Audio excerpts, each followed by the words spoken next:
মুসা আলাইহিস সালাম বলে, ও মহিলা, ও মা, আমি যাইতেছি রব্বি কারিমের সঙ্গে দিদার করতে। ডাক দে বলে, নবী মুসা, আমার নালিশটাও তুমি নিয়ে যাও। বলে, কি? তোমার আল্লাহরে জিগাইবা, আমি গরিব মানুষ, মানুষের দ্বারে দ্বারে ছায়া চিন্তা খায়, তোমার আল্লাহ আমারে গরিব বানাইছি, পানা বাঁচলো বনান্তে পান্তা শেষ, মরিচ আনতে পান্তা শেষ, কি আমল করলে, কি করলে আমি ধনী হব? তোমার আল্লাহরে যায় জিগাইবানি। জোরে জোরে চিল্লায় বলা যাবে না মারহাবা। আরেকজন ব্যক্তি হাত নাই পা নাই রাস্তার মধ্যে বয়া ডাক, আল্লাহ। নবী কয়, তোমার নালিশটাও নিলাম। এবার নালিশ গুলো নিয়ে রব্বি কারিমের সঙ্গে দিদার হয়ে গেল। দেখা করতে গেলেন। তার আগে আজরাইলের সঙ্গে সাক্ষাৎ। আজরাইল এসে মুসা নবীর কাছে দাঁড়ায় গেছে, আসসালামু আলাইকুম, হে নবী মুসা। কয়, নবী মুসা রে, খুব খেয়াল করবেন কই থেকে কই যায়।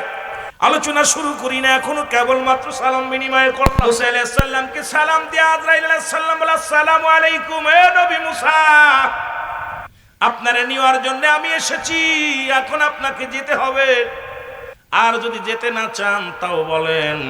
মুসা নবী কয়, আমার মাওলারে জিগাইবানি, আমার জীবনে একটা শখ আছে, সেই শখটা হলো এই, এখনই আমি যেতে চাই না।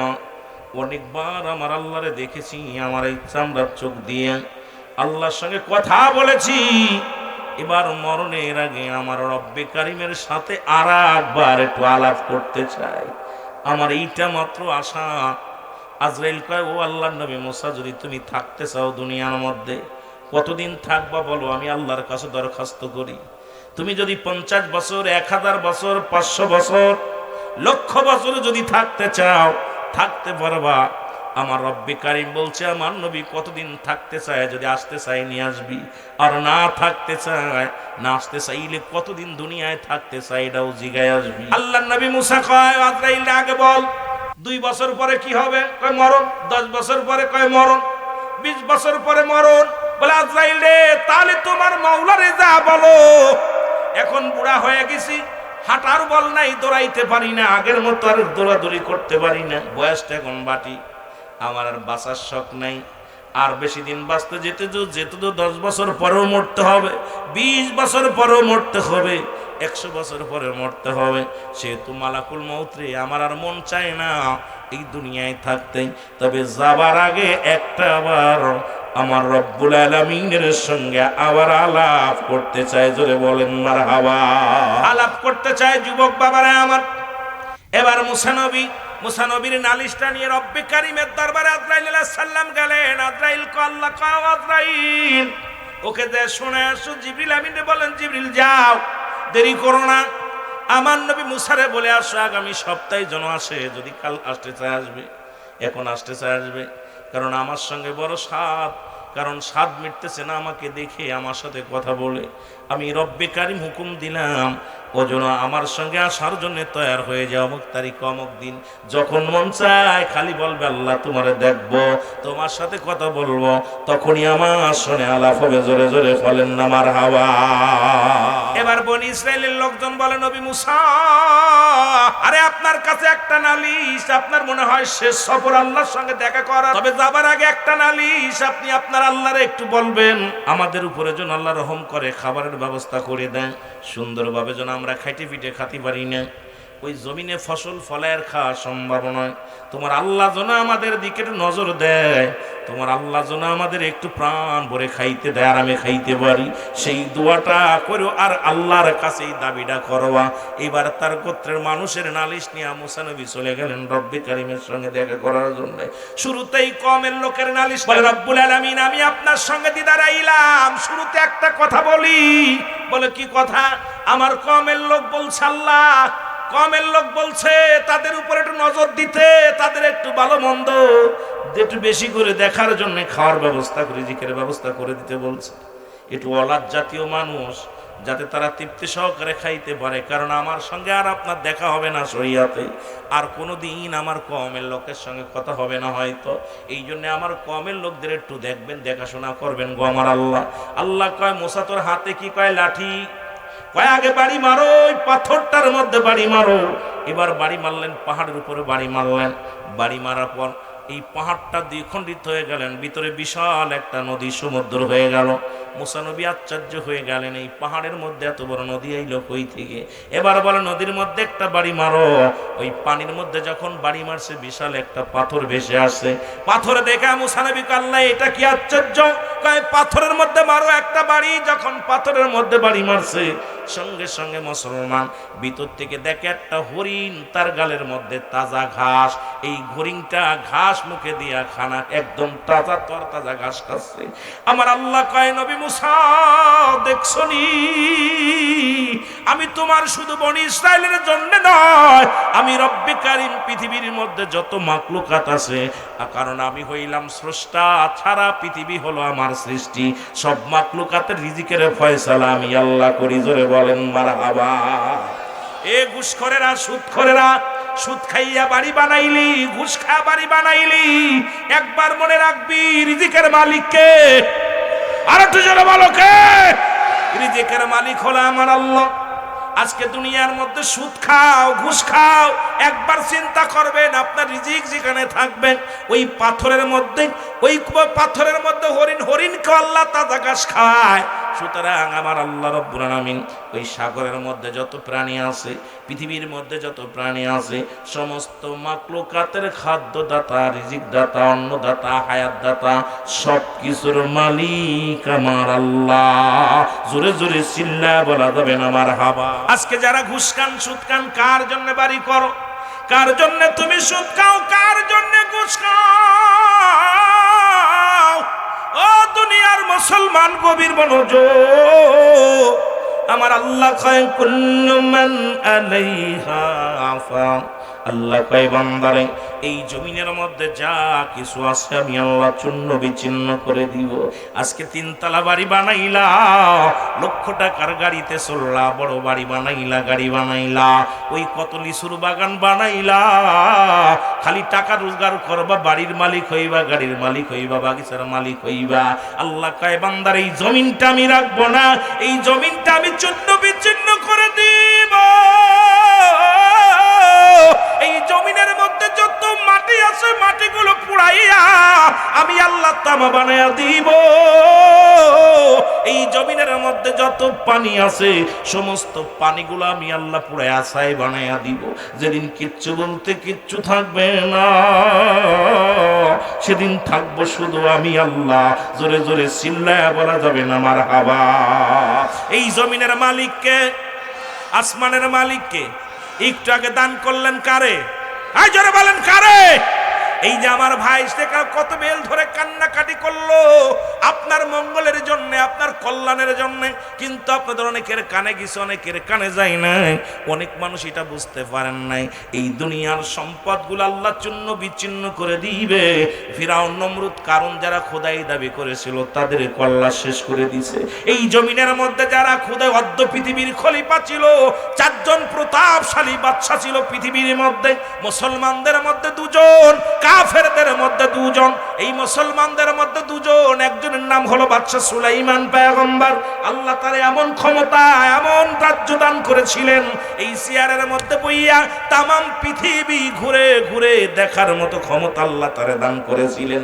এই বাদশা সুলাইমান আল্লাহ তারে একটা মুজিজার চেয়ার দান করেছিল, যার মধ্যে বইয়া তামাম পৃথিবী ঘুরে দেখছে কি বেঁচে আছে না। এবার মুসলমানদের মধ্যে আরেকজন বাদশা জুলকারনাইন, যিনি জগৎবিদ, যার অর্ধ পৃথিবীর রাজত্ব দান করেছিল আল্লাহ। আপনি কয় টাকার মালিক? 3 টাকার মালিক, 50 টাকার মালিক, লক্ষ টাকার মালিক, হয় বাংলাদেশের মালিক, না হয় এশিয়া মহাদেশের মালিক। কিন্তু আল্লাহ তাআলা এ বাদশা জুলকারনাইনকে তামাম পৃথিবীর মধ্যে রাজত্ব আল্লাহ দান করেছিল। আল্লাহ তাকে একটা মজেদার ঘোড়া দান করেছিল। এই ঘোড়াটার মধ্যে চড়িয়া উনি যখন সফর করতেন, এই একটা কদম ফেললে 12,000 মাইল অতিক্রম করতো। জোরে জোরে চিল্লায় বলেন মার। একটা কদম যখন ঘোড়া পা ফেলতো 12,000 মাইল অতিক্রম করত। ও যুবক, এই ঘোড়াটা মুসলমান বাদশা জুলকারনাইন, উনি লম্বা ছিল 48 হাত লম্বা। 48 হাত লম্বা মানুষটা, তার হায়াত ছিল মুসলমান শুনে নাও তার হায়াত ছিল পৃথিবীর মধ্যে 1600 বছর। এত মস্তানি আসে কই থেকে? আল্লাহর দিনের পথে কেন থাকবেন না? কেন সিগারেটের নেশা, কেন বিড়ির নেশা, কেন পানের নেশা, কেন তুম মুসলমান জুয়ার নেশা, কেন দুনিয়ার পাশে গরু? ও যুবক শুনে নাও, এইবার বাদশা জুলকারনাইন দুনিয়ার মধ্যে 1600 বছর হায়াত আল্লাহ দিলেন। তামাম পৃথিবী গুইরা দেখছে মাত্র 2 বার। অল পৃথিবী গুইরা গুইরা দেখছে। যারা মক্কা মদিনায় গেছেন হজ করতে, মক্কা থেকে মদিনায় যারা গেছেন, ও যুবক, এই উত্তর দিকে একটা মহকামা আছে। মহকামাটার নাম হলো আলেকজান্ড্রিয়া সিটি শহর বলা হয়। এই শহরের মধ্যে বাদশা জুলকারনাইনকে শুয়ায় রাখা আছে। ওর মধ্যে লিখে রাখছে সাইনবোর্ডের মধ্যে, আমি বাদশা জুলকারনাইন যদি জানতাম আমার হায়াত সীমিত, জীবনেও আমি দুনিয়ার পিছে দৌড়াইতাম না। ও দুনিয়ার মানুষ, আমি যে ভুল করেছি তোমরা করো না। তোমার জীবনটা মাওলার পথে কাটায়া দাও। 1600 বছর বাঁচিয়া যদি কয় সামান্য হায়াত, আর আমি আপনি বাঁচবো মাত্র 40 বছর 50 বছর। এরপরে বাড়ির নিশা, গাড়ির নিশা, সংসারের নিশা, বোর নিশা, এত নিশা আসে কই থেকে বুঝি আসে না। জোরে জোরে চিল্লায় বলা যাবে না, ঠিক কিনা? আমার ভাইরা, আমার বন্ধুরা, আমার উনা কল্লা দুনিয়া থেকে নিয়ে গেছে। এবার কাফেরদের মধ্যে 2 জন, একজনের নাম ছিল বাদশা নমরুদ, যাকে বলা হয় ফেরাউন। নমরুদ মুসলমান, শুনে নাও, আল্লাহ তারও এই পৃথিবীর মধ্যে ক্ষমতা দান করেছিল। দেখি আমার পথে দিন ব্যয় করে কিনা, আমার দিনের কথা বলে কিনা, আমার পথে চলে কিনা। এই খাটাসির বাচ্চা কিন্তু জীবনেও কোনোদিন চলে নাই। আল্লাহর নাফরমানি কইরা নিজেকে খোদা দাবি করে ফেলেছিল। সর্বশেষে মুসলমান। আর একজন ছিল মুসলমান কাফেরদের মধ্যে, তার নাম ছিল বুক্তা নসর। এই পৃথিবীর মধ্যে উনিও ছিল দুর্দর্শ সন্ত্রাস। এই 4 জন ব্যক্তিকে আল্লাহ তামাম পৃথিবীর রাজত্ব, অর্ধ পৃথিবীর খলিফা বানিয়ে দিয়েছিল। তাদেরকে আল্লাহ দুনিয়ার থেকে নিয়ে গেছে। ফিরআউন, নমরুদ, কারণ কেউ বেঁচে নয়। আমিও থাকবো না, আপনিও থাকবেন না। শেষ বিদায়ের ঠিকানা হলো কবর। জোরে বলেন ঠিক কিনা? যেদিন আজরাইল ধরা দিবে রে, জোরে বলেন ঠিক কিনা? এর বাংলাদেশে 3 বারের সফল মন্ত্রী ছিল প্রধানমন্ত্রী বেগম খালেদা জিয়া, তাকে আল্লাহ নিয়ে গেছে গো। সুতরাং আমিও আপনি চলে যাব, ক্ষমতার দাপট দেখায় লাভ নাই। কত এমপি, কত মন্ত্রী, কত টাকাওয়ালা এই দুনিয়ার মধ্যে আসলো আর গেল। আমার বিদায় নিতে হবে। জীবনের 3টা বিপদ। 1 নাম্বার বিপদ হলো মানুষের মরণ। এই মরণ থেকে বাঁচার কোনো পথ নাই, বাঁচারণ থেকে ফলাবার কোনো পথ নাই রে। পৃথিবীর মধ্যে আসার একটা সিরিয়াল আছে, যার কোনো সিরিয়াল নাই। দেখা যায় বাবার কাঁধে সন্তানের লাশ, সন্তানের কাঁধে বাবার লাশ। একটু আগে মিজানুর রহমান ভাই বললেন, যখন লাশ নিয়ে বৃষ্টির মধ্যে আসতে যায় পিছলে খাইতে হয়। কেউ রাখার পক্ষে না, তারপরও বিদায় করে দেয়। কবর খোঁড়ার পর পানি উঠে যায়। ওই কবরের মধ্যে মুসলমান খুঁড়তে যাইয়া কত পানি উঠে যায়, কেউ রাখার চিন্তা করে না, সবাই বিদায় করার চেষ্টা করে। এই দুনিয়ার মধ্যে আইরে সম্পদের পাহাড় করলাম, দুনিয়ার মধ্যে বাড়ি করলাম, গাড়ি করলাম। আদরের ছেলে আমার নয়, আদরের মেয়ে আমার নয়। এই দুনিয়ার কেউ আমার জন্য না রে মুসলমান। এই জন্য মরণের পেয়ালা পান করতে হবে। এই কুরআনুল কারীমের মধ্যে সব সূরা তুমি অস্বীকার করতে পারো, একটা এত স্বীকার করার মতো ক্ষমতা নাই।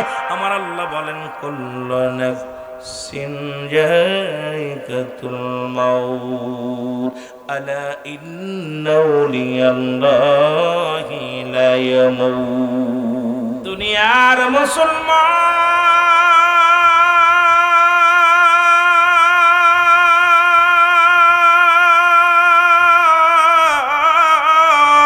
বলতেছিলাম মুসা আলাইহিস সালামের কথা মনে আসেনি রে? মুসা নবী ডাক দিয়ে বলে, রব্বুল আলামিন, আপনার কাছে 3টা প্রশ্নের উত্তর জানার অপেক্ষা আছি, আমি আছি মুসা গো। আমার আল্লাহ কয়, নবী গো, কি প্রশ্নের উত্তর জানতে চাও? কয়, আমার রব্বুল আলামিন 1 নম্বর প্রশ্নের উত্তর, আমি যখন আসতেছিলাম আপনার দিদারের জন্য, একজন পথিক আমারে ডাক দেখো, নবী মুসা তুমি কই যাও গো? ও নবী মুসা, তোমার আল্লাহরে জিগাইবানি এই দুনিয়ায় এত সম্পদ আমার আল্লাহ দিছে, কি আমল করলে এই সম্পদ কমে যাবে, তোমার আল্লাহরে জিগাইবানি। আল্লাহ কয় নবী মুসা, তুই ধনীরে যা বলবা আজ থেকে যেন কোনো শুকরিয়া আদায় না করে, জোরে বলেন আল্লাহু আকবার, আজ থেকে যেন কোনো শুকরিয়া আদায় না করে, আমার এই দুনিয়ার মধ্যে সম্পদ কমে যাবে যেন শুকরিয়া আদায় না করে। ও নবী মুসা কি বলতে চাও বলো? কয় আমার আল্লাহ একজন গরিব আমারে জিগাইছে, ও নবী মুসা তোমার আল্লাহরে জিগাইবানি কি আমল করলে আমি ধনী হব, আমার তোমার আল্লাহর একটু জিগাইবা। আল্লাহ কয় নবী মুসা শোন, ওই গরিবরে যা বলবি আমার শুকরিয়া যেন বেশি বেশি আদায় করে, সে যেন বেশি বেশি করে আলহামদুলিল্লাহ শব্দ উচ্চারণ করে, দেখবি আল্লাহ আমি আল্লাহ তার দরিদ্রের খাতা থেকে নামটা কেটে দিব। জোরে জোরে চিল্লায় বলা যাবে না আলহামদুলিল্লাহ। নবী মুসা বলে আল্লাহ 3 নাম্বার প্রশ্নের উত্তর আমি জানতে চাই রব্বুল আলামিন, ওই 3 নাম্বার প্রশ্নের উত্তর তুমি আমার দিবানি গো। আল্লাহ বলেন মুসারে বলো 3 নাম্বার কি?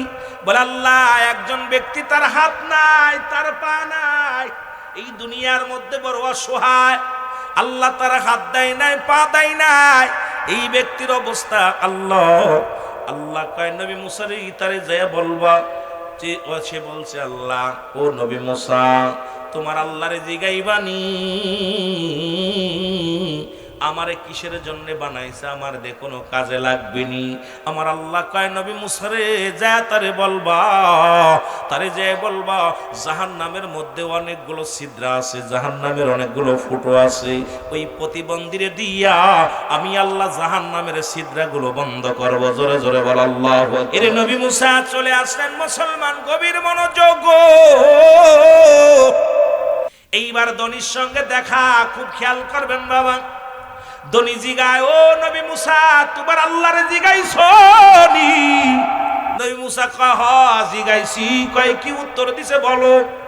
বলো ধনী আমার আল্লাহ বলছে তুমি আজ থেকে আল্লাহর প্রশংসা করবা না, শুকরিয়া আদায় করবা না, দেখবা তোমার ধন সম্পদ সব কমে যাবে। ধনী ডাক দে কয় নবী মুসা তুমি কি আমারে পাগল পাইছো নি? যদি ধন সম্পদ দিয়া যদি পাহাড় পর্যন্ত আমার ধন সম্পদ দেয় তবু আমি আল্লাহর সঙ্গে নাফরমানি করতে পারবো না। উচ্চ কণ্ঠে আওয়াজ দিয়ে আর একবার চিল্লায় বলছে আলহামদুলিল্লাহ। ধনীর যত পরিমাণ সম্পদ ছিল দ্বিগুণ পরিমাণ সম্পদ আরো আল্লাহ বাড়ায়া দিছে। জোরে জোরে বলেন মারহাবা। এইবার মুসা নবী দেখা হয়, গরিবের লাগে দেখা গো। নবী মুসারে ডাক দেখো নবী মুসা তোমার আল্লাহরে জিগাইছো নি? মুসা কয় হ জিগাইছি। কয় আমার উত্তর দিছে কি? কও। কয় জিগাইছি, আমার আল্লাহ বলছে তুমি বেশি বেশি করে আমার আল্লাহর শুকরিয়া আদায় করবা। মহিলা রাগ করে কয় নবী মুসা রে তোর আল্লাহর কেন এত শুকরিয়া আদায় করব?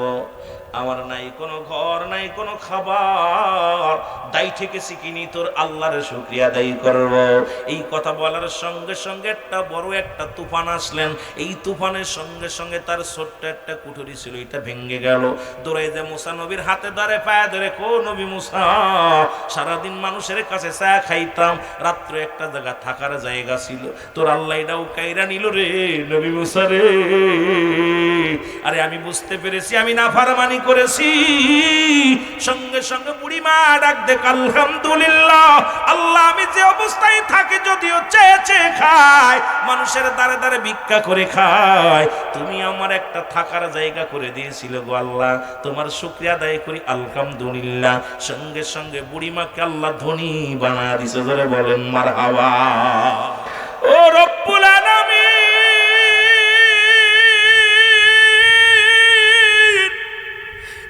জীবনের জন্য শেষ মাহফিল রে, কার জীবনের জন্য শেষ মাহফিল, কার জীবনের জন্য শেষ রাত। এই পৃথিবীর মধ্যে আসার একটা সিরিয়াল আছে, যার কোন সিরিয়াল নাই। মানুষের মৃত্যু হয় দুইটা টাইমে, একটা হলো রাতের বেলা, একটা হলো দিনের বেলা।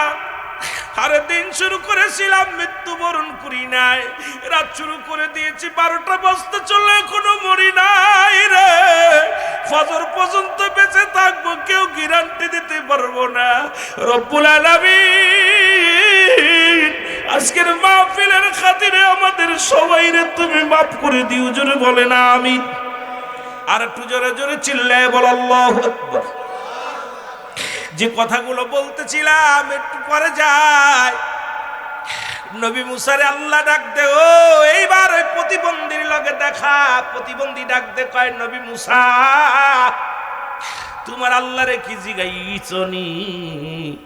নবী মুসা কয় জিগাইছি রে। কয় কি বলছে উত্তর দাও, তাড়াতাড়ি করে দাও। আমার নবী মুসা কান্দার কাল্লা, আমি কেমনে বলবো? যে ব্যক্তি জীবনে একটু পা দিয়ে হেঁটে দেখলো না, যে ব্যক্তি জীবনে একটু হাত দিয়ে উঠায় খাইতে পারলো না, এই লোকটারে যদি বলি জাহান্নামের ছিদ্রা বন্ধ করবে, এই লোকটা কেমনে সহ্য করবে রে আমার আল্লাহ? আমি তারে কেমনে বলবো? মুসা আলাইহিস সালাম নিরাপত্তা পালন করলেন, চুপ করে আছে। এমন সময় প্রতিবন্ধী ডাক দেখো, নবী মুসা তোমার আল্লাহরে জিগাইছনি? নবী মুসা কয় জিগাইছি। বলে কি বলছে বলো?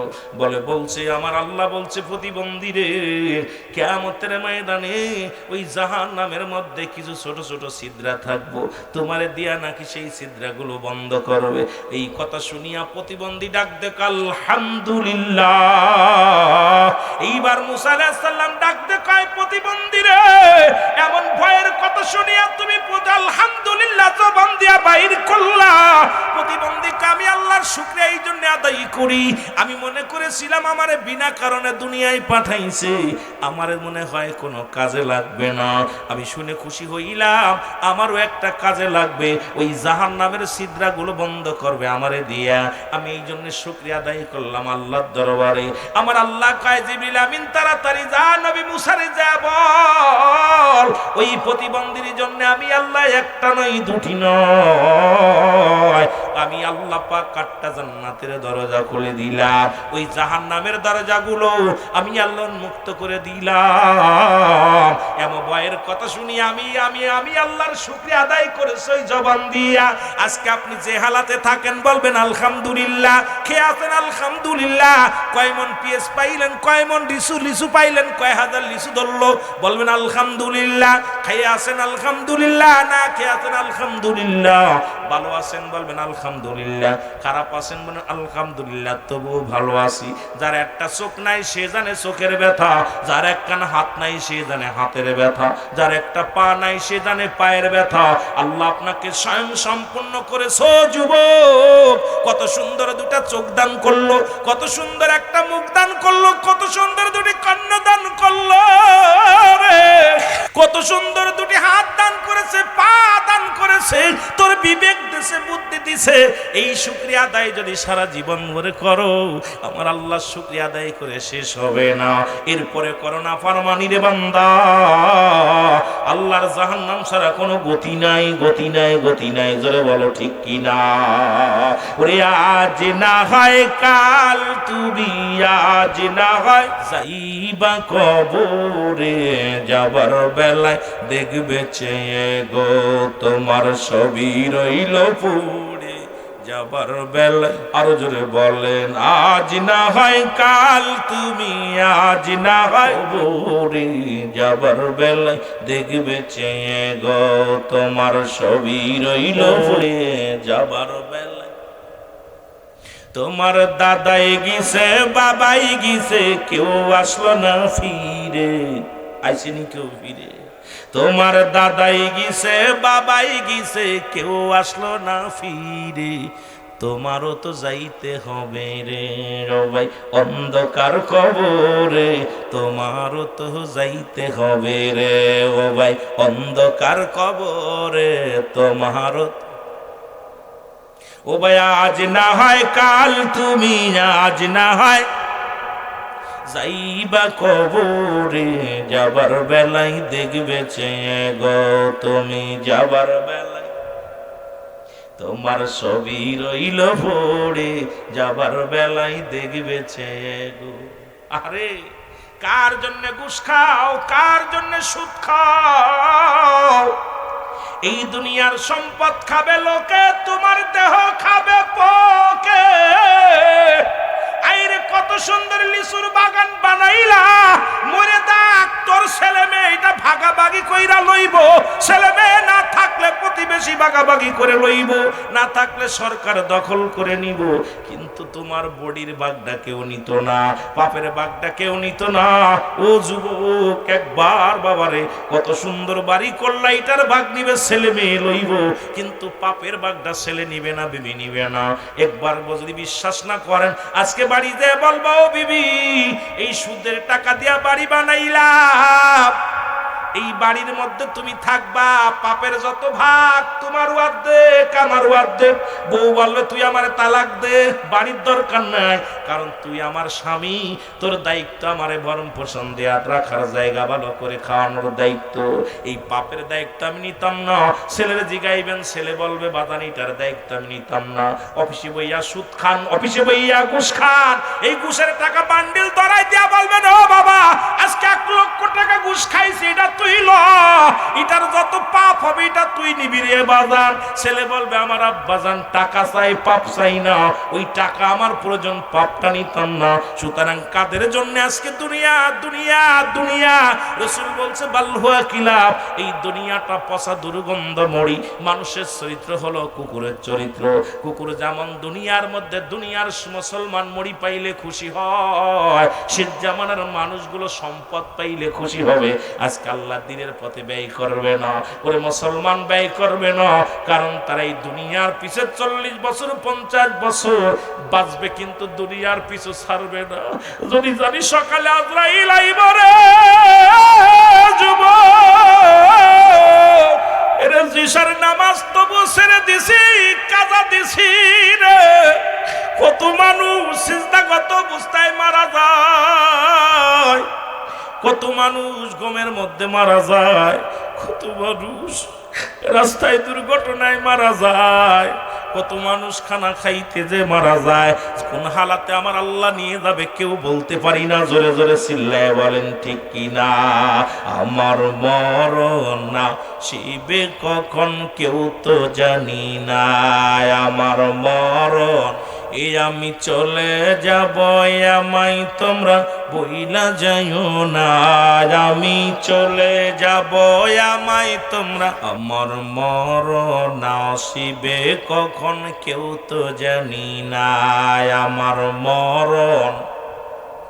একটু জোরে জোরে চিল্লায় বলেন, আমার মরণ আসিবে কখন। টাকা পয়সা দালেন কোটা যাহা করেছি, সব কিছু ফেলাইয়া আজি একাই চলেছি রে, আমি সব কিছু ফেলাইয়া আজি।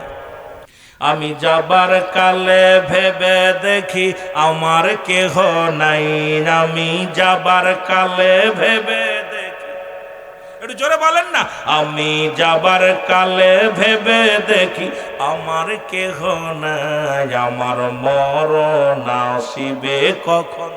এই পৃথিবী চিরদিনই থাকার জায়গা না, অন্ধকার কবর যে তোমার আসল ঠিকানা, বাইরে অন্ধকার কবর যে তোমার আসল ঠিকানা। বলো, এই পৃথিবী চিরদিনই থাকার জায়গা নয়, অন্ধকার কবর যে তোমার আসল ঠিকানা। আমি চলে যাব, আমায় তোমরা ভুইলা যাইও না, আমি। এর বাদশাও মরে গেলে মাটি, প্রজাও মরে গেলে মাটি। হয়তো আপনাদের এলাকার কোন দামি মানুষ যদি মারা যায় রে, হয়তো একটু দামি কাপড় তার নসিবে হয়, হয়তো একটু মুসল্লির সংখ্যা বেশি হয়, ওই 3.5 হাত মাটির বেশি নিতে পারে নাই। কত শত শত বিঘে সম্পদ পড়ে থাকবে রে। ওরে যুবক, বুড়া হইয়া মরবি কেউ বলতে পারি না, 50 বছর বয়সে মরব কেউ বলতে পারি না। কত যুবক পরে লেখাপড়া করে চাকরি করবে, বড় রে মুসলমান, গতকালকেও 11টা লাশ আসছে বাংলাদেশে। বিদেশে চাকরি করতে গিয়েছিল, বাংলাদেশ এয়ারপোর্টে 11টা লাশ আসছে। রমজান মাসে একজন মারা গেল, সে লাশটাও আসলো। আরে বাবা মার স্বপ্ন ছিল বিদেশে যে কামাইবে, আমি টাকার মালিক হব, বাড়ির মালিক হব, গাড়ির মালিক হব। আল্লাহ আজরাইলকে পাঠায়া দিয়েছে বিদেশের মাটিতে। ওই মাহে রমাদান মাসে 7 তারিখে মারা গেছে, আজকের লাশ টানছে দেশের বুকে। সুতরাং এই তো যুবক, আজরাইল যে কোনো মুহূর্তে ধরতে পারে গো, তোমাকে আমাকে যে কোনো মুহূর্তে ঘায়েল করে ফেলবে। সুতরাং সব সারিয়া আল্লাহর দ্বীনের পথে থাকার দরকার আছে কিনা? আর একটু জোরে জোরে চিল্লায় বলেন আছে কিনা? যে কথা বলতেছিলাম, মুসলমান হযরত মুসা আলাইহিস সালাম ওই শুকরিয়া আদায় যে অবস্থায় থাকেন, শুকরিয়া আদায় করবেন কার? আর একটু জোরে বলেন। এবার মুসা নবী মনে মনে চিন্তা করতে করতে বাড়ির দিক রওনা হয়ে গেল। পথে দেখে কয়েকজন দাড়িওয়ালা টুপিওয়ালা মানুষগুলো কবর খনন করে, সাপল খুন্তা দিয়া কবরগুলো খোঁড়ে। মুসা নবী গুটি গুটি পায়ে আগায় গেলেন। যা চিন্তা করে, আশেপাশে তো কোনো গ্রামও দেখি না, এখানে কবর খোঁজে। কার কবর খোঁজে? যে সালাম দিছে, আসসালামু আলাইকুম বাইরা, বলে ওয়ালাইকুম আসসালাম নবী মুসা। ও নবী মুসা, কই গেছিলাম? কই গেছিলাম তো আল্লাহর সঙ্গে দিদার করতে, এখন ফিরে যায় আমার কওমের লোকের কাছে। ডাক দে, কয় নবী মুসা কে মারা গেছে? কয় মারা গেছে এই মহল্লার একজন, এখানে দাফন করা হবে। এবারে ডাক দে, কয় নবী মুসা আমরা মাটি খনন করি, তুমি একটু খনন করে দাও, কবরটা খুঁজে দাও। নবী মুসা নিজ হাতে সাপল নিলেন, খুন্তা নিলেন, নিয়া মাটি খনন করলেন। কবরটা মাপ দেয়। মুসা নবী কয় এই কবরটা যে খুঁজবো, কার মাপে খুঁজবো? এর মুসলমান ফেরেশতারা কয়, ও নবী মুসা, তুমি যার জন্য কবর খুঁজবা সে মাপটা দেখতে শুনতে তোমার মতো, লম্বা চওড়া তোমার মতো, তোমার মাপে খুঁজলেই হবে। জোরে বল আল্লাহু আকবার। তখন নবী মুসা বুঝতে পারে নাই যে আল্লাহ জিবরিল পাঠা দিয়া, ফেরেশতা পাঠা দিয়া নবী মুসার কবর নবী মুসারে দিয়া খুঁচাইতেছে। তখন নবী বুঝতে পারে নাই।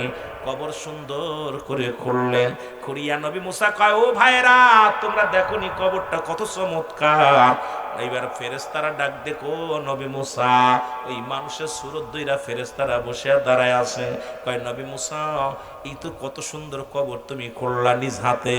কয় অমুক চমৎকার। আহারে এখানে কে ঘুমাইবো রে, এই নির্জন জায়গা, সারা জীবন কত দুনিয়ার চিন্তা। বাচ্চা সেকেন্দারে ডাকতে বলো, ও উজির, আমি যেদিন মারা যাব, মারা যাওয়ার পর কাপড়ের মধ্যে আমার মুড়াইবি, আমার হাত দুটো চিৎ করে দিবি, আমার হাত দুটা চিৎ করে দিবি, হাত দুটো কাপড়ের মধ্যে দিবি না। সেকেন্দার বাচ্চা যখন বলতেছিল, উজির বলো হুজুর আপনি দেশের মধ্যে প্রজাদেরকে কষ্ট দিতেন, প্রজাদের কাছ থেকে কর আদায় করতেন, এখন আপনি হাত দুটো বাইরে রাখতে বলেন, প্রজারা দেখে বলবে আপনি মরার পরও করসান, মরার পরও কি চান, খাজনা চান। রাখতে বলে, বাদশা সেকেন্দার উজির রে, মানুষকে বোঝায় দিবা ধন সম্পদের অভাব নাই, আবার বাড়ির অভাব নাই, গাড়ির অভাব নাই, স্বর্ণের অভাব নাই। আমি বাদশা সেকেন্দার সৈন্য হাতে এসেছিলাম, যেদিন দুনিয়ার মধ্যে আগমন করেছিলাম আমি হাতে করে কিচ্ছু আনি নাই। আমি এত বড় রাজ্য ছেড়ে চলে যাচ্ছি, সাথে কিচ্ছু নিতেছি না। আমি যে ভুল করেছি আমার প্রজারা যেন ভুল করে না। উজির রে, আমার প্রজাদেরকে বলে দিবি যে বাদশা ধন সম্পদের পাহাড় ছিল, যে বাদশার দুনিয়ার মধ্যে সম্পদের পাহাড় ছিল, সেই বাদশা একমাত্র কাপড় পরে বিদায় করে দিতেছি। এই জন্য বাদশা সেকেন্দার আফসোস করে ডাকতে বলেছিল, বাদশাহ ফকির হ্যায় সবকো একই ঠিকানা। প্রধানমন্ত্রী মারা গেছে, ওনারও যে মাটিতে শোয়াইছে, আপনি মারা গেলেও এরশাদ সরকার জানে উনিও মাটিতে শুয়ে আছেন, আপনার আমাদের বঙ্গবন্ধু শুয়ে আছে, মাননীয় আমাদের 3 বারের সফল মন্ত্রী উনিও, বেগম খালেদা যে উনিও মাটিতে শুয়ে আছেন, আপনাদের এরশাদ সরকারের যে টাঙ্গাইলের কি রংপুরে বাড়ি উনিও মাটিতে শুয়ে আছেন, আবার বড় বড় এমপিরাও শুয়ে আছে, ফকির শুয়ে আছে, রাস্তায় যে ভিক্ষা করে খায় ওরও মাটিতে শোয়া দিছে। কারণ এই মাটি হলো একমাত্র আমার আপনার শেষ ঠিকানা। জোরে বলেন ঠিক কিনা? মিছা কথা কইতেছি? আব্বারে এই চিন্তা যদি একটা মানুষের ভিতরে থাকে, এই মানুষটা তো জীবনও দুর্নীতি করতে পারে না। এই চিন্তা আমার আপনার ভিতরে নাই, থাকলে জিনা, ব্যভিচার, অন্যায়, জুলুম সবকিছু ছেড়ে দিবেন।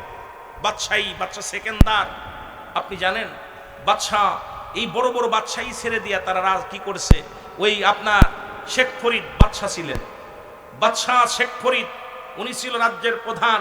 উনি যখন বুঝতে পারলো এই দুনিয়ার রাজত্ব আমার না, দুনিয়ার রাজত্ব আমার না, তো উনি কি করলেন, রাজত্ব ছেড়ে দিয়ে জঙ্গলে বাসা বানাইলেন। বলকের বাদশা ইব্রাহিম আদামের উজির, উনি আর উট আড়াই গেছে, উট আড়াই গেছে, বলছে রাখাল উট খুঁজে নিয়ে আসো, উট খুঁজে নিয়ে আসো। তো রাখাল যে ছাদের উপর দিয়ে ঘুরতেছে, ছাদের উপর দিয়ে গুনগুন করে ঘুরতেছে, আর উনি এসির মধ্যে গদির মধ্যে শুয়ে আছে। উজির যে খবর দিয়েছে, হুজুর সর্বনাশ, আপনি তো রাজারে উট খুঁজতে বলছেন, সে তো ছাদের উপর দিয়ে ঘুরতেছে, ধরে নিয়ে আসো, ওকে জবাই করা হবে। ধরে নিয়ে আইছে, করছে তুমি উট খুঁজতে না, যে আমার উট হারাই গেছে, আমার আদরের উট, শখের উট, এই উটটা আমি খুব ভালোবাসি, মহব্বত করি, এটা হারিয়ে গেছে, তুমি না খুঁজে ছাদের উপরে ঘুরতেছো, ঘটনাটা কি? হুজুর বিয়াদবি মাফ করবেন, আপনি যদি এসির মধ্যে হয়ে আল্লাহরে পাইতে পারেন, আমি কেন ছাদের পরে উঠ পাবো না? আল্লাহু আকবার বলেন না, কথা বুঝছেন? বলতেছে আপনি যদি উটটা খুঁজতে পারেন, আপনি যদি এই এসির মধ্যে বইয়া সুন্দর বাড়ি আরামায়েশে স্বর্ণ অহংকার নিয়ে, অলংকার নিয়ে গতির মধ্যে হুইয়া যদি আল্লাহরে পাইতে পান, তাহলে আমি কেন উঠ পাবো না? সঙ্গে সঙ্গে বলকের বাদশা ইব্রাহিম আদম ডাক দেখ, উজির এই নাও চাবি, এই নাও সব, আমি আজ থেকে আরাম করব না। যেখানে বসলে আমি খোদাকে ভুলে যাই, যে মহল্লায় বসলে আমি আল্লাহকে ভুলে যাই, আজ থেকে এই রাজত্ব আমি আর পালন করব না। রাজ্য ছেড়ে দিয়া উনি জঙ্গলে চলে গেলেন। ইব্রাহিম আদম জঙ্গলে চলে গেছেন, সব ছেড়ে দিয়া। বিবিরে কয়, বিবি থাকলো পড়ে, কারণ আমার কবর একমাত্র ঠিকানা, আমার কবরে আমার হিসাব দিতে হবে। এই প্রজারা কেউ অভিযোগ করবে আমার জন্য, এই প্রজারা যদি অভিযোগ করে আমি আল্লাহর কাছে কি জবাব দিব? আমি জবাব দিতে পারবো, সুতরাং এই রাজ্য আমি পরিচালনা করতে পারবো না। আমি আমার নিজের আমার বাঁচতে হবে, আমি আবাদান চিরস্থায়ী কবরে থাকতে হবে, ওই কবরের সামানা আমার গুছাইতে হবে। সুতরাং আমি এই রাজ্য নিয়ে পড়ে থাকলে আমি আমার খোদাকে পাওয়া সম্ভব নয়, আমি জঙ্গলে ঠিকানা বানাইলাম। ঠিক বাদশাহ শেখ ফরিদ 10,000 করে টাকা চাইছে, 5,000 করে টাকা দিতে পারেন না, অনেকে দিচ্ছেন আলহামদুলিল্লাহ। কারে দিতেছেন? আপনি আল্লাহর মাল আল্লাহর দিবেন। অনেকে কৃপণতা করছেন, অনেকে দেন নাই, অনেকে দেওয়ার মতো ক্ষমতা থাকতেও দেন নাই, আবার অনেকে দিচ্ছেন আলহামদুলিল্লাহ। আমার বাজানরা, শেখ ফরিদ রহমতুল্লাহ আলাইহি উনিও রাজত্ব ছিলেন, উনি আল্লাহকে পাওয়ার জন্য তপস্যা করতে লাগলেন। এমন তপস্যা, হঠাৎ একদিন শেখ ফরিদের কাছে আল্লাহ পরীক্ষা করতে লাগলেন, যে ও দেখি ও কেমন পরীক্ষায় পাশ করছে। দান ধ্যান করে, অনেক দান ধ্যান করে, কিন্তু ভিতরে দিয়ে বখিলতা আসেনি, কারণের মতো বখিলতা আসে নাকি। এবার শেখ ফরিদ রহমতুল্লাহ আলাইহির কাছে জিবরিল আমিন কাক আপনার সাইজা, আপনার ওই বাস পাশি সেজা আছে, বাস পাখি আইয়া জিবরিল আমিন আয়া সালাম দিচ্ছে, আসসালামু আলাইকুম হুজুর, এ কি খবর? হুজুর আমি তো 3 দিন না খেয়ে আসি, আমার একটু খাবারের ব্যবস্থা করে দিতে পারেন? তবে শেখ ফরিদ রহমতুল্লাহ আলাইহি বলছে, বাজান রে, পাখি রে, আমি তো আজ কয়টা দিন যাবত আমি আমার রাজ্য ছেড়ে দিছি, সব ছেড়ে দিয়ে জঙ্গলায় ঠিকা বানাইছি, আমি তো না খেয়েছি, অনাহারে আসি। তাকে, হুজুর আমি তো গোস্ত খাই, আপনার গায়ে তো গোস্ত আছে, একটু গোস্ত দেন। খুব খেয়াল করবেন, এত সহজ না, আল্লাহকে পাওয়া এত সহজ না। মনে করছেন ভালো করে খাইবো, আরে যে আমি আপনাদের বাড়ি আইছি, মুরগি খাওয়াইছেন, গরু খাওয়াইছেন, ভালো করে খাওয়াই দিয়েছেন, মনে হচ্ছে একদম আল্লাহরে পাওয়া এত সহজ। আল্লাহকে পাওয়া এত সহজ না বাবারে। 3 ভাগ, 1 ভাগ পানি, 1 ভাগ খালি, 1 ভাগ হলো আমার খোদার বন্দেগীর জন্য থাকবে। আমরা তো পরের বাড়ি খাওয়ান খাইলে একদম গলাপন্তু খাই, এত সহজ না ইবাদত আমার বাজানেরা। এবার শেখ ফরিদ রহমতুল্লাহ বলে, পাখি তুমি কি খুবই ক্ষুধার্ত? কয় জি ক্ষুধার্ত। তাহলে আমার গা থেকে তোমার মন চায় যেখান থেকে ঠুকিয়ে গোস্ত খাও। সমস্ত দেহের মধ্যে ঠুকাইতে লাগলেন, 1 টুকরা গোস্ত পাইলেন, যেন ঠুক দেয় খালি চামড়া হাড্ডি, চামড়া হাড্ডি। কারণ সে নিজের খোদার প্রতি এমন ভাবে বিলিয়ে দিছে, খানা না খায়া দেহটারে কঙ্কাল করে ফেলেছে। আমরা তো হারাম হালাল খেয়ে বডি বানাইছি, এই বডি যে আমার পিকলিকায় পর্যন্ত খাবে, এমন ভাবে আমাদের দেহ হারাম খেয়ে বডি বানাইতেছি, হিসাব দেওয়া লাগবে আমার বাবারা। এবার শেখ ফরিদ রহমতুল্লাহ আলাইহি পুরো বডির মধ্যে গোস্ত টুকরায় পাই নাই। তখন শেখ ফরিদ বলতো, পাখি তুমি তো অনাহারে আসো, আমার কাছ চাইছো, আমরা ফকির ভিক্ষা চাইলে দিই না। খুব খেয়াল করবেন, এইবার অসহায়ের সাহায্য করি না, অসহায় মানুষের পাশে দাঁড়াই না। শেখ ফরিদ রহমতুল্লাহ বলে, ও ফকির, তুমি আমার গায়ের মধ্যে গোস্ত পাও নাই, কি হয়েছে? আমার চোখ দূরে তো নরম আছে, এই দুটো খুঁজে নাও।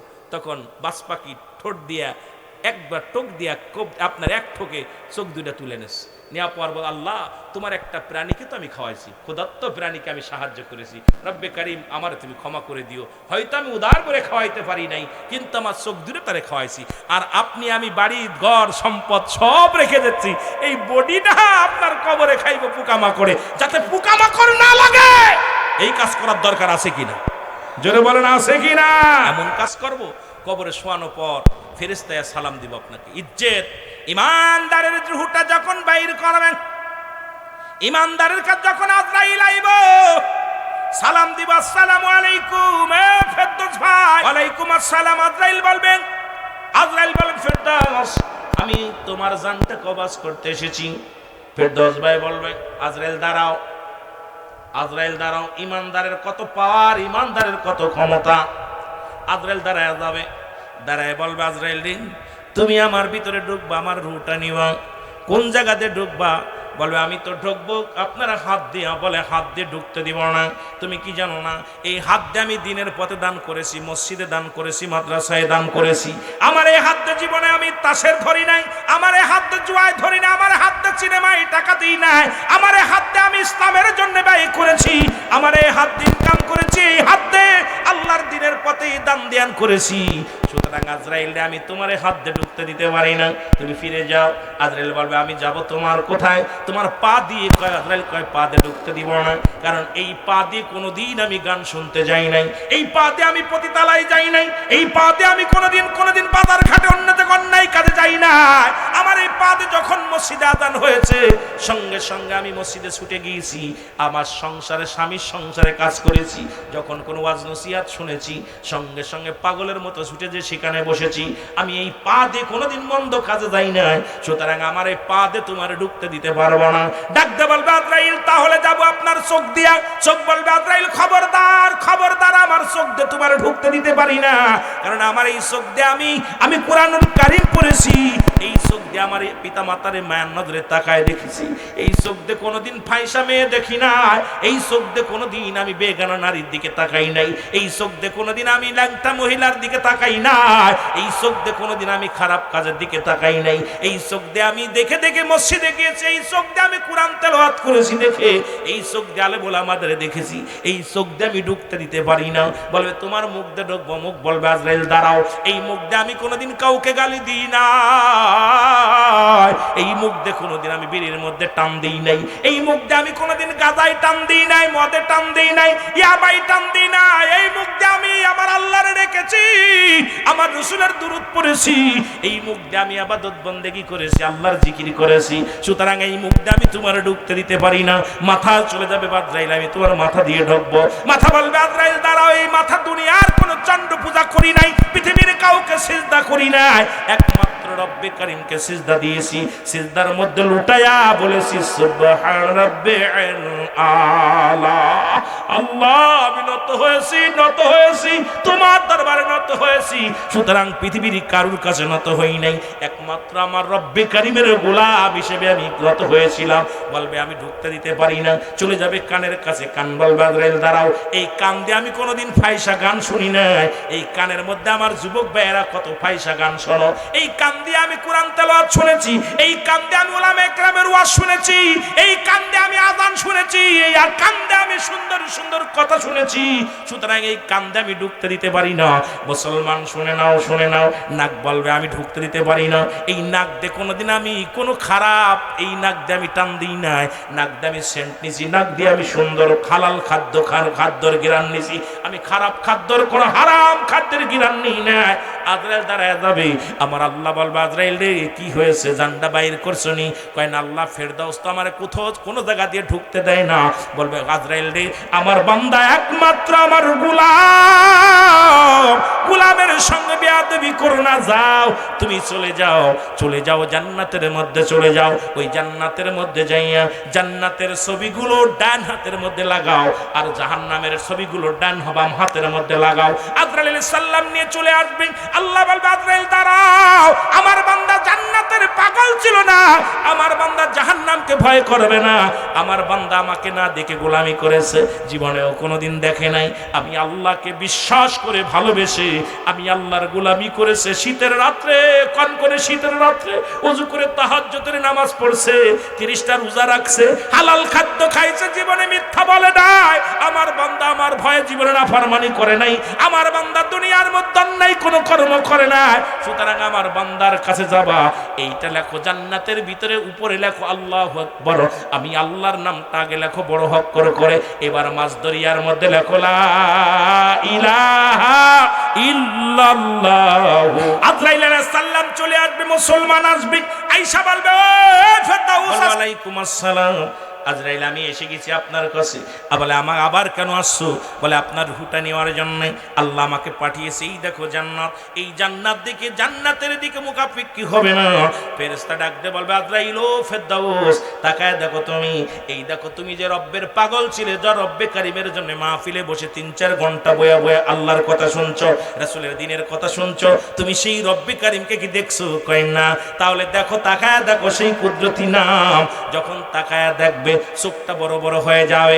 এবার মুসলমান আল্লাহ বলবে আজরাইল ঢুকে যাও চোখ দিয়া, কারণ তোমার দিকে তাকাইছে, ঢুকে যাও।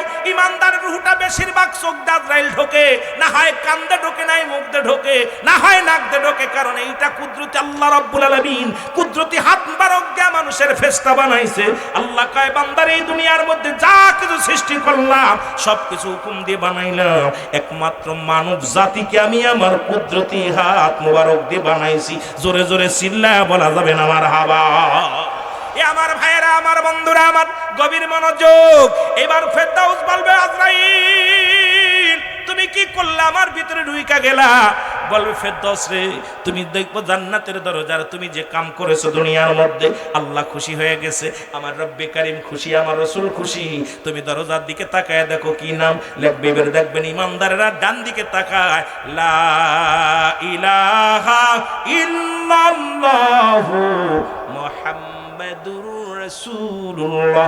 ইমানদারের মৃত্যু হয় দেখবেন ডান দিকে একবার তাকায়, এবার মাঝখানে আসে উপর দিকে তাকায়, বাম দিকে একটু কাত হয়, সঙ্গে সঙ্গে সোজা হইয়া জান্ডা বাইর হয়ে যায়। কারণ যখন মুহাম্মাদুর রাসূলুল্লাহ শব্দ বলে সঙ্গে সঙ্গে বাম দিকে তার মাথাটা কাত হয়ে যায়। কারণ মুসলমান ইমানদার শরীয়তের কিবলা ছিল কাবা, এই জন্য মৃত্যুর সময় একা একা কাবার দিকে কিবলা নির্ণয় হয়ে যায়। জোরে জোরে চিল্লায় বলা যাবে না মারহাবা। ইমানদারের মরণ হয় কত সব, আটাগুলা খামির বানায়া, আটাগুলা খামির বানায়া এর মধ্যে যদি একটা চুল পড়ে, ওই চুলটা টান দিয়ে বাইর করলে যেমন অনাসে বাইর হয়ে যায়, ইমানদারের মৃত্যুটা ঠিক সেমনি হয়। এমন মৃত্যু হয় মুসলমান, এমন মৃত্যু হয় যে মৃত্যুটা এত ভয়ঙ্কর। মুসলমান শুনে নেন, একটা কথা বললে আপনারা বুঝতে পারবেন। হ্যাঁ মুসলমান, একজন নবী এখনো জান্নাতের মধ্যে আছে, হযরত ইদ্রিস আলাইহিস সালাম। ইদ্রিস আলাইহিস সালাম ইন্তেকাল করলেন। আল্লাহ রাব্বুল আলামিন ডাক দিয়ে বলে বন্ধু তুমি জান্নাত পেয়ে অনেক খুশি হয়েছো? বলে জি। বলে ও ইদ্রিস তুমি জান্নাত পেয়ে খুশি নি? কয় হ। কয় আল্লাহ গো আমার একটা কষ্ট। বলে কি কষ্ট? কয় আমি তোমার নবী ছিলাম, তবে তোমার আজরাইল বুঝি আমার সাথে ভালো ব্যবহার করে নাই। আল্লাহ কয় আজরাইল রে তাড়াতাড়ি যাও, আমার ইদ্রিসের জান, ইদ্রিস আলাইহিস সালামের জানটা কেমনে বাইর করছে একটু বলে আসো। আজরাইল আলাইহিস সালাম সামনে হাজির, সালাম দে আসসালামু আলাইকুম হুজুর, আপনার কাছে আসছি। বলে আসমানে থাকে আমার মাথা হুজুর, ওই মানুষের জানটা যখন বাইর করি এত কষ্ট দিই, এত যন্ত্রণা দিই, আর বেঈমানদের ইমানদারের রূট একভাবে বাইর করি। বেঈমানদের কেমনে বাইর করি? বেঈমানদের রূটটা বাইর করার জন্য আমি জমিনের মধ্যে আসি না, একমাত্র ইমানদারের রূটটা বাইর করার জন্য আমি জমিনের মধ্যে আসি। আজরাইল বলতেছে হুজুর আপনার রূহটা আমি আপনার মায়ের বুকে দুধ খাইতে খাইতে যেমনি ঘুমায়া গেছিলেন এমনি আমি আপনার রূহটা বাইর করেছি। আবু ইদ্রিস আলাইহিস সালাম ডাক দিয়ে বলে আজরাইল কি শুনাইলি রে? এই মৃত্যু যদি এত কঠিন হয়, আরে আজরাইল আমি ইদ্রিসের সমস্ত অঙ্গ প্রত্যঙ্গ যন্ত্রণায়, আরে যদি এই মৃত্যু যদি এত সহজ মৃত্যু যদি এত কঠিন হয়, তাহলে কঠিন মৃত্যুটা কত কঠিন হবে। এত সহজ মৃত্যু ইমানদারের মৃত্যু হবে, আটা গুলায় খামির বানাইলে এই খামিরের মধ্যে একটা চুল পলে যেমন টান দিলে অনায়াসে বাইর হয়ে যায়, ঠিক এই রকম তাদের মৃত্যু হয়। এই মৃত্যু যদি এত কঠিন হয়, তাহলে ভাই যারা মরণকালে পায়খানা প্রস্রাব করে দেয়, একটা অঙ্গ বেঁকা হয়ে যায়, দেখবেন একদম ভেঙ্গে চুরে কি অবস্থা, নাক মুখ দিয়ে একদম গেজা ছেড়ে দেয়, জিহ্বা বাইর হয়ে যায়,